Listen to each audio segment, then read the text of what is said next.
Kita hidup di dunia yang sangat terhubung, bukan? Begitu cepat dan begitu mudah. Dalam hitungan detik, informasi bisa menyebar ke seluruh dunia.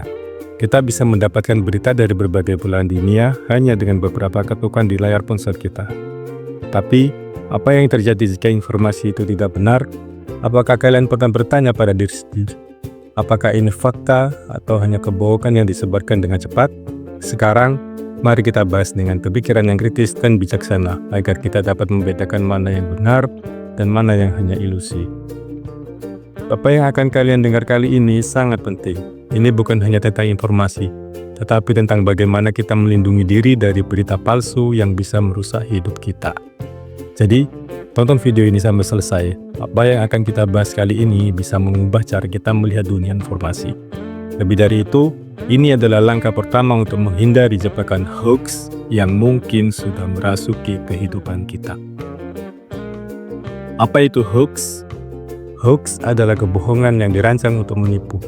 Hoax bukan kebohongan biasa. Kebohongan ini adalah informasi yang sengaja dibuat dan disebarkan dengan tujuan tertentu. Misalnya, memanipulasi opini publik atau menciptakan ketakutan.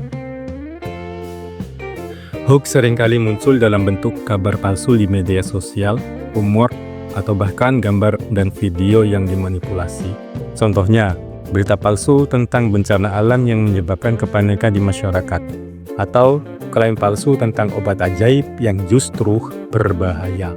Bayangkan, sebuah berita palsu bisa menyebar begitu cepat hingga mempengaruhi keputusan kita, reputasi seseorang, atau bahkan stabilitas sosial. Dampaknya bisa sangat luas, dari kerusakan hubungan antar individu hingga memicu konflik di masyarakat. Hoax itu berbahaya karena dapat memanipulasi emosi kita. Mereka dirancang untuk membuat kita merasa takut, marah, atau terkejut. Dan emosi yang kuat seringkali membuat kita tidak berpikir panjang. Bayangkan ada berita yang mengatakan bahwa minum kopi itu berbahaya dan bisa merusak kesehatan. Orang-orang langsung berhenti minum kopi tanpa mencari tahu di dalamnya.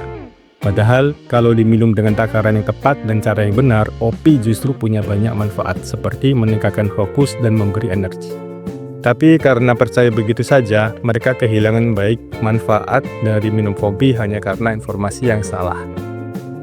Lalu, bagaimana cara kita mengenali hoax? Salah satu cara paling efektif adalah dengan berpikir kritis. Untuk mengenali hoax, ada beberapa langkah yang bisa dilakukan. 1. Periksa sumbernya.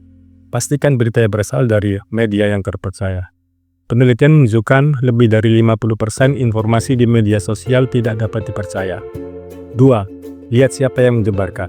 Informasi dari akun anonim sering lebih cepat menyebar dan lebih sering salah. 3. Cek bukti pendukung. Pastikan ada bukti yang dapat diverifikasi. Hoax sering tidak didukung data atau sumber yang tidak kredibel. 4. Pertanyakan kebenarannya. Jika berita terlalu dramatis atau menimbulkan emosi kuat, itu bisa menjadi indikator tanda-tanda hoax. Hoax sering dibuat untuk memanipulasi emosi kita. Jadi jika sebuah berita terasa terlalu heboh atau dramatis, itu tanda untuk berhenti sejenak dan memeriksanya lebih lanjut. Berpikir kritis adalah senjata terbaik kita melawan hoax. Jangan langsung percaya atau membagikan informasi tanpa memverifikasi kebenarannya. Tanyakan pada diri kita sendiri, apakah informasi tersebut masuk akal? Apakah ada bukti yang jelas? Jika tidak, berhenti sejenak dan cari tahu lebih dalam. Misalnya, dulu ada kabar viral tentang batu ajaib yang dibawa oleh ponari, seorang anak kecil yang katanya bisa menyembuhkan berbagai penyakit hanya mencelupkannya batu tersebut di dalam air. Ribuan orang berbondong-bondong percaya tanpa berpikir panjang, padahal tidak ada bukti ilmiah yang mendukung hal tersebut. Sebelum kita mempercayai kabar seperti ini, penting untuk mencari tahu kebenarannya dari sumber terpercaya agar tidak terjebak dalam ilusi yang sebenarnya hanya hoax. Begitu banyak informasi beredar di dunia ini, tapi kita memiliki pilihan menjadi bagian dari solusi atau ikut memperburuk masalah. Jangan biarkan diri kita menjadi korban hoax. Periksa sebelum percaya dan gunakan akal sehat kita untuk membedakan antara fakta dan kebohongan. Mari bersama-sama menjadi masyarakat yang lebih bijaksana dalam menerima informasi. Dengan berpikir kritis, kita tidak hanya melindungi diri sendiri, tapi juga menciptakan informasi yang lebih baik untuk semua orang. Terima kasih.